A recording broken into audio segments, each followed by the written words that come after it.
Halo Smart Viewers, welcome to Movie Freak. Gimana sih kita akan bahas putar film-film dan film sebagai reviewer nomor 1 di Kemanggisan. Kembali lagi bersama gue Zulfikar, host Gen Z si paling muda. Tapi kali ini kita another talk show lagi ya Smart Viewers. Kita bakal ngebahas film yang bakal tayang di bulan ini ya, akhir bulan ini ya. Nah, film itu berjudul Marnie The Story of Wewe Gombel. Kita sudah mendatangkan salah satu case-nya yang bernama Kak Hana Al-Rashid nih. Halo Kak. Kita mendatangkan Wewe Gombelnya gitu. Oh, ini baru pertama udah agak berat ya jokesnya ya.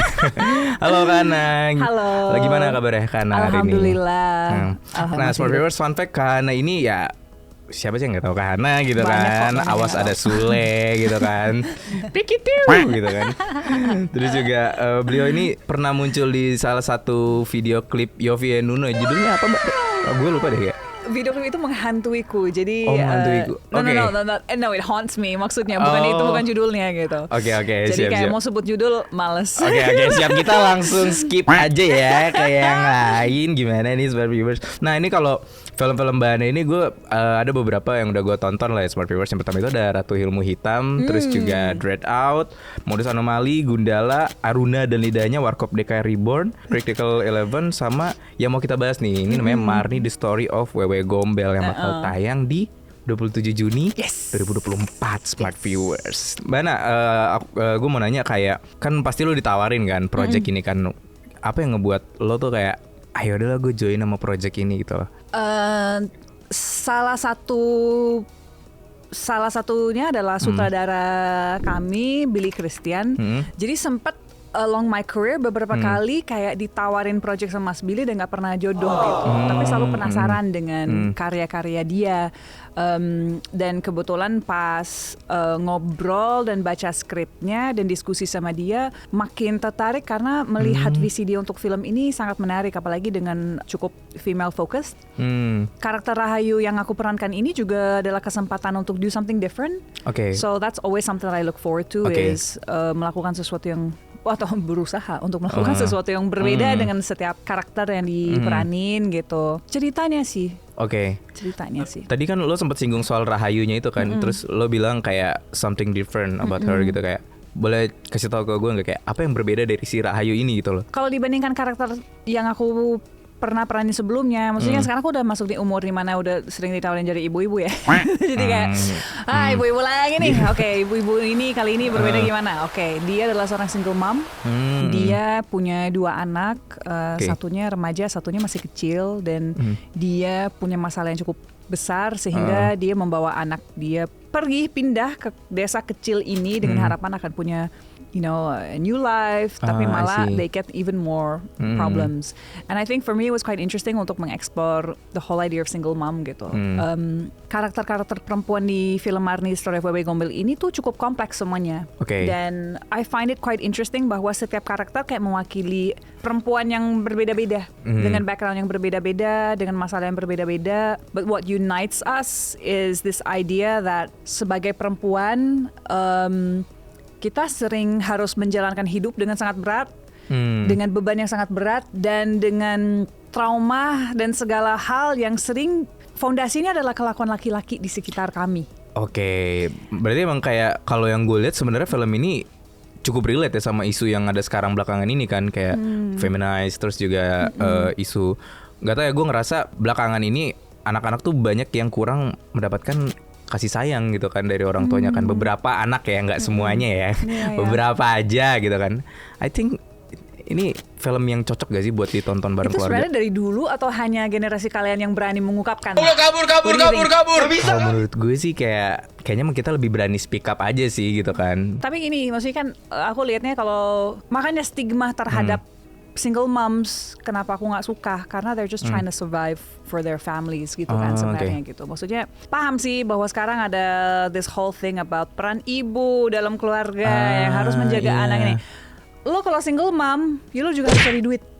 Dan kadang tuh kalau kita cari duit, berarti kita memang akan jauh dari anak atau keluarga kita. It's just the consequence of us trying to survive gitu. Kita seharusnya tidak bolehlah menghujat orang yang lagi doing their best for their family gitu. Jadi itu sih beberapa hal yang kita berusaha untuk eksplor di sini juga sih. Dan Wewe menjadi aspek yang penting dalam dinamika itu karena legendnya soal dia suka mengambil anak, suka ngambil apa namanya, kayak kalau misalkan kalau waktu maghrib Telantarkan tuh gitu.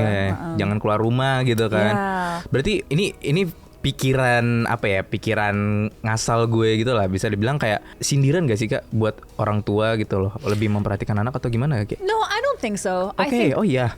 no, kenapa kita harus sindiran orang tua? Maksudnya Wewe tuh kan sering maksudnya kan Wewe tuh setahu aku ya, nggak pernah ketemu sama Wewe, nggak pernah Jangan diculik sama sampai Wewe, sih gitu. sebenarnya ya. Cuman kayak maksudnya kan this whole thing of like jangan keluar maghrib ini segala macam, ada Wewe ngombel, apakah itu beneran ada atau enggak? I think people have different opinions ya gitu.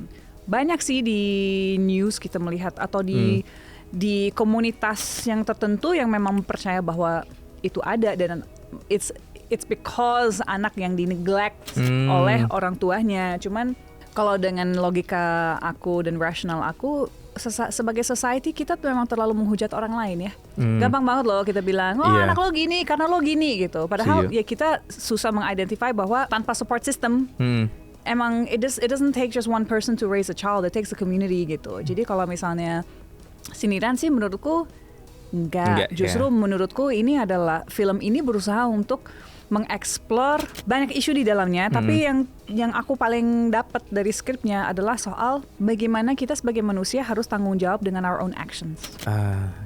How mob mentality, public persecution, public judgment kepada orang-orang lain tuh gak asik. Dan akibat itu akan bisa dibawa tuh bergenerasi. Like generational trauma can also come from this kind of stuff. Dan jadi timeline film Marni Story of Wewe Gombel ini ada timeline masa lalunya dan presentnya. Jadi menurutku di dalam situ terlihat bahwa ada link nih, ada benang merah nih antara generasi ini dengan generasi ini gitu. And I think kalau teman-teman udah nonton nanti mungkin akan lebih paham what I mean. Jadi jangan lupa nonton 27 Juni. Tapi I don't think it's a sindiran. I think it's just a commentary on society sekarang. Iya, sebenarnya emang ya banyak pesan yang pengen diangkat aja di film ini kan.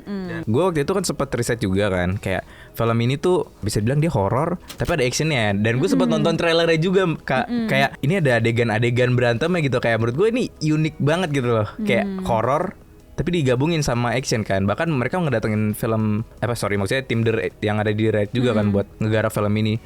What's your opinion about this? So I think di sini memang ini adalah film horor yang kuat dengan drama, tapi juga ada funnya di sisi actionnya, di mana filmmakernya lagi berusaha untuk mengcombine genre untuk create pengalaman nonton yang lebih menarik dan lebih fun gitu. Jadi memang kami bekerja sama dengan Uwais Team, dengan Kang Yandi terutama sama Kang Erik dari Uwais Team untuk create koreografi. Dan menurutku kayak fungsi action ini adalah untuk membuat lebih intens lagi adegan-adegan kunci nih dalam film gitu. So it should be fun, but it's also a film yang maksudnya gini deh, film horor kita banyak sekali yang menggunakan hantu atau goib atau urban legend atau apapun itu hanya sebatas jump scare aja gitu. Fungsinya gitu kan. Nah, di film Marni Story of Wewe Gombel ini sesuai dengan judulnya, kita berusaha untuk menjelaskan karakter Marni ini kok bisa dia sampai menjadi Wewe Gombel. Jadi Wewe Gombelnya tidak hanya fungsinya untuk nakut-nakutin atau gimana, tapi we wanna know why someone can turn into that wujud. Kayak ini pikiran liar gue lagi deh. Oke, yuk Annabelle-nya apa nih? Annabelle-nya apa nih? Kan di sini ada actionnya nih ya kan. Ini Wewe Gombelnya nggak mungkin silat dong. Kayak itu Wewe Gombelnya berantem juga gitu atau kayak udah harus nonton kalau mau tahu. Jadi nggak bisa ditis di sini ya. Oke. Kalau dari lo sendiri Kak, ini kita agak personal aja sih. Percaya nggak sama Wewe Gombel? Gue percaya aja sih. I believe in jinn and I believe in that we are not alone in this world. I believe that there are entities that we cannot explain. Seperti manusia ya udah kita harus hidup harmonis aja. I think it's too arrogant kalau kita merasa bahwa we're the only people here. Ada hal-hal di dunia ini yang kadang memang kita nggak bisa explain so clearly that there must be other explanations for it gitu. Dan kalau kayak urban legend ini segala macam tuh justru itu yang paling fun dari Indonesia menurutku. Our history of urban legend, our history of mysticism itu yang membuat Indonesia menarik. Yes, setuju. Like the fact that like dulu waktu gue awal pindah ke sini, ingat banget tuh sempet ke, kalau nggak salah di Taman Safari atau di mana ada rumah hantu gitu. Rumah hantu wahana. Okay. Gitu. Terus I remember gue lagi di situ sama beberapa teman. Terus ada perempuan pakai baju putih, rambut panjang. Oke. Terus mereka pada freak out semua, sedangkan gue kayak it's just a woman with long hair, what? Terus mereka kayak enggak, ini kuntilanak. Terus gue kayak what the hell is kuntilanak? Terus waktu gue jelasin gue kayak this is so cool, gitu sih, menarik banget gitu. Tapi kayak gue sebagai mungkin kayak gue biasanya hantu-hantu Inggris kali ya, yang kuno-kuno Victorian gitu kali ya gitu. Jadi gue liat kayak wah, orang Asia tuh emang takut sama yang wujudnya kayak gini ya gitu. Lo ke negara yang berbeda akan takut sama wujud yang berbeda lagi gitu. Tapi itu unik sih, maksudnya gue juga bingung kayak kok tiap negara tuh beda-beda ya wujud hantunya gitu. Kenapa nggak semua tuh sepakat aja, oh yaudah kalau hantu pocong aja gitu, kayak kuntilanak ya. Ya maksudnya kan pocong is based on what? It's based on the Islamic burial rites kan. Iya sih. Lo ke negara Katolik kagak ada pocong kali. Ya gak sih, cara berkuburnya beda. Iya sih, bener juga ya, bener. Tapi lu pas syuting pernah digangguin gak? Atau kayak digangguin enggak, tapi ternyata kan hal menarik dari entah menarik atau serem ya. Soalnya gue liat di trailernya sih rumahnya agak serem ya. Jadi rumah itu memang adalah peninggalan orang Belanda, zaman Belanda. Pernah ada pembantaian di situ katanya. Terus rumahnya actually di pinggir jalan di Sukabumi, di Jalan Raya gitu. Di persis di depan bioskop di Sukabumi. Jadi kalau teman-teman mau nonton filmnya terus habis itu main ke rumahnya kayaknya bisa deh. Tapi lo kalau udah masuk, jadi it's very busy, tapi kalau lo udah masuk ke rumah itu auranya memang berbeda. Nah, ternyata Billy Christian sebagai anak indigo juga sangat pintar memilih lokasi dan memang cenderungnya nyarinya yang memang ada isi gitu. Baru tahu setelah syuting bahwa ternyata di ruangan-ruangan di dalam rumah ini ada isi yang berbeda-beda, semua dengan energi yang berbeda-beda. Nah, Mas Billy ngepasangin karakter dan kayak ruangan karakter tersebut, kamar karakter tersebut dengan energi yang dia ngerasa dibutuhkan. Oke, coba kalau kamar Ibu Rahayu nih. Ibu Rahayu udah dibilang tadi kan single mom, bebannya sangat berat. Anak dia diambil, ada banyak hal yang energinya memang very berat dan down dan dark. Ternyata di kamar gue pernah ada orang yang meninggal. Yes, and I did not know that. Aku baru tahu setelah selesai syuting dan pasti kasih taunya udah kayak nanya sama ini kayak, ini Rahayu masih ada nggak di sini? Enggak, udah selesai. Ya udah, alhamdulillah. Terus kayak pulang kayak, what am I supposed to do with that information gitu? Tapi lu beneran nggak digangguin? Maksudnya ada orang bunuh diri loh? Nggak bunuh diri, meninggal. Oh ya, sorry, maaf. Nggak merasa diganggu, tapi memang merasa energi di situ sangat berat. Dan ternyata, jadi bahkan aku nggak tahu di kamar tersebut ada satu kamar mandi yang aku nggak tahu sama sekali justru ada kamar mandi itu, karena dikasih tembok di depan kayak ditutupin untuk keperluan setnya. Salah satu cast member kita kan Fristi juga anak indigo, dia bisa lihat dan komunikasi sama mereka. Ternyata waktu mereka bikin kayak penelusuran di dalam rumah ini buat konten, whoever yang ada di kamar gue itu, di kamar mandi itu sangat marah karena kayak ditutup, kayak dikunci atau karena ditembokin, pokoknya tempat dia gitu. Iya, gitu dia kan sangat marah. Gue dengar itu cuma kayak ya udahlah ya. Ya udahlah, yang penting nggak diganggu, gue aman gitu kan. Cuman memang energinya sangat berat sih di rumah itu. Dan paling mau masuk ini, assalamualaikum. Kalau Fristi sempat kesurupan. Oh, di situ kesurupan? Ya, aku sih nggak untungnya. Alhamdulillah Mbak ya. Alhamdulillah. Ini Smart Viewers nih syutingnya udah sampai ada yang kesurupan, effort di rumah yang memang ada hantu aslinya, kalau nggak nonton. Keterlaluan gak sih Mbak gitu. Justru tau gak yang gue penasaran, karena kan Fristi bilang ada banyak nih penampakan atau apa di dalam rumah itu. Gue justru penasaran untuk lihat di layar gede teman-teman ada gak yang akan notice sesuatu di layar mungkin. Oh, tapi kalau anak indigo tuh lihat dari layar tuh bisa ngeliat juga Kak. Soalnya gue bukan anak indigo sih. Tapi kan katanya ada beberapa yang memang bisa lihat kayak di TV gitu. pada gini semua. Gue gak tahu sih, gue bukan indigo. Iya, soalnya. jadi bayangin gak di layar segede bioskop mungkin teman-teman akan lihat sesuatu. Kalau lihat sesuatu, Oke. please kasih tahu ke kita sih, karena Oke. gue juga penasaran. Kasih alasan Mbak, kenapa harus nonton film ini? Harus nonton film ini karena menurutku ini film horor yang berbeda. Pasar film horor kita sekarang udah dibanjiri ya dengan so many different kinds of horror. Yang aku paling suka dari film ini adalah cerita yang kuat sih, apalagi dengan perempuan-perempuan yang kuat. Di film ini kita membahas trauma, kita membahas kejahatan orang dan bagaimana itu bisa push you to your limits. Kita membahas struggle menjadi perempuan, mau itu single mother atau first daughter of the family, beban yang ada, dan it's not just a normal horror menurutku. Ditambah juga dengan action-action yang membuat experience-nya fun, dan ya kita memang berusaha untuk bikin sesuatu yang berbeda sih di saat ada begitu banyak option film horror. Semoga Marni bisa menjadi sesuatu yang refreshing, dan itu jarang kita melihat film horror yang membahas kenapa Wewe Gombel ini atau makhluk ini bisa ada. Nah itu yang kita coba jawab di Marni The Story of Wewe Gombel ini. Kan tadi kita udah sempat bahas film The Marni juga kan.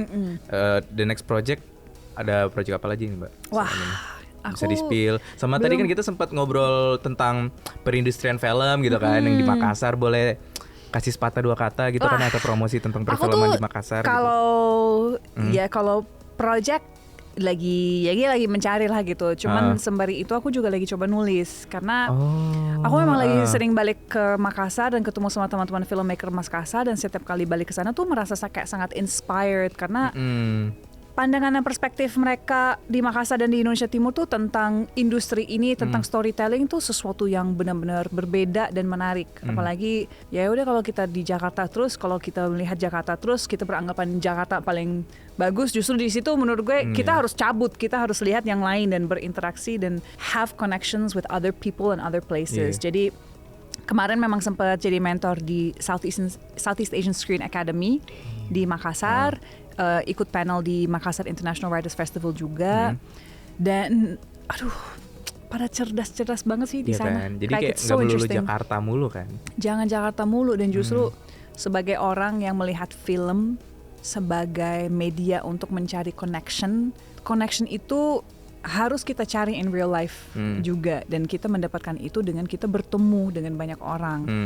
Gak hanya banyak orang di tempat kita atau kita biasa, ke tempat lain, ke kota lain, ke daerah lain. The stories of yourself as a Gen Z in Jakarta Selatan will be completely different. It's very specific to you. Yes. Me as mixed race, raised abroad, balik ke Jakarta, it's very specific to me. Ketemulah sama orang-orang lain, melihat orang lain storytellingnya seperti apa, dan justru karena di Jakarta kita sangat privileged, kita punya keistimewaan yang luar biasa, apalagi when it comes to access. Akses kalian sekarang untuk nonton ini dan menggunakan equipment ini, berada di kampus ini, itu privilege itu banget. keistimewaan gitu, yang tidak sering ada di tempat lain. Jadi melihat bagaimana teman-teman di sana bisa tetap create dan tell stories dengan minim akses atau dengan akses yang tidak sebanyak kalian tuh so interesting. Setuju. Jadi kayak I love going back home to Makassar. Dan bahkan sebenarnya film-film dari Indonesia Timur juga ada juga yang bagus gitu kan, banyak Keren. gitu kan. Justru banyak banget yang bagus. Kalau kita lihat Hmm. salah satu festival darling sekarang ya Cozy Rizal dengan film dia Basra dan Salma in a Never Ending Comedy. Film anak Makassar yang pertama yang berkompetisi di Cannes Film Festival di Semaine de la Critique, dan dia udah berangkat sampai sekarang tuh jalan-jalan terus. Tahun terakhir ini tuh filmnya Cozy yang paling membawa Indonesia ke festival-festival. Jadi kok Makassar Pride. Kayak film baru ini juga yang waktu itu sayang banget sih di bioskop seluruh Indonesia, kayak cuman bentar banget tayangnya itu kan, padahal sebenarnya filmnya bagus gitu loh. Ya, Kalau Keluar kita lihat. Main, Iya, film anak Keluar Makassar Main tuh juga bagus itu juga. lucu banget. Jadi harapannya sih gini, maksudnya kan lagi-lagi kan tadi kita ngomongin soal horor dan pasar horor yang so much gitu, makin banyak variasi, makin bagus juga untuk nggak hanya untuk our own personal collection of stories, our own experiences, what we watch, tapi aku selalu percaya pada variasi. Kalau kita gitu-gitu aja bosan. Makanya kayak dalam horor pun bervariasi menarik. Nah, Marni adalah variasi baru. Nah itu Smart Viewers. Jangan lupa tonton Marni di bioskop 27 Juni 2024 ya. Yes. Nah oke, kurang lebih kayak gitu aja Kak Hana. Thanks for today. Terima Thank kasih you. banget udah datang ngobrol-ngobrol sama kita. Nah Smart Viewers, jangan lupa untuk like, comment, share, dan subscribe. Dan jangan lupa untuk nyalain loncengnya biar kalian gak ketinggalan video-video terbaru dari kita. Serta jangan lupa untuk follow sosial media kita di TikTok yaitu movie.freak, dan Instagram kita yaitu moviefreak.review. Serta follow Instagramnya Kak Hana juga, boleh promosi. At Hana Al-Rashid, thank you. SHID, makasih. SHID. Nah, nanti ada di bawah sini. Lalu follow Instagram gue, ada Zulfikar2402. Ada yang lain yang Instagramnya mau dititip di sini? Kebanyakan ya. Ya udah, kayak gitu aja Smart Viewers. See you on the next video. Bye bye. Thank you.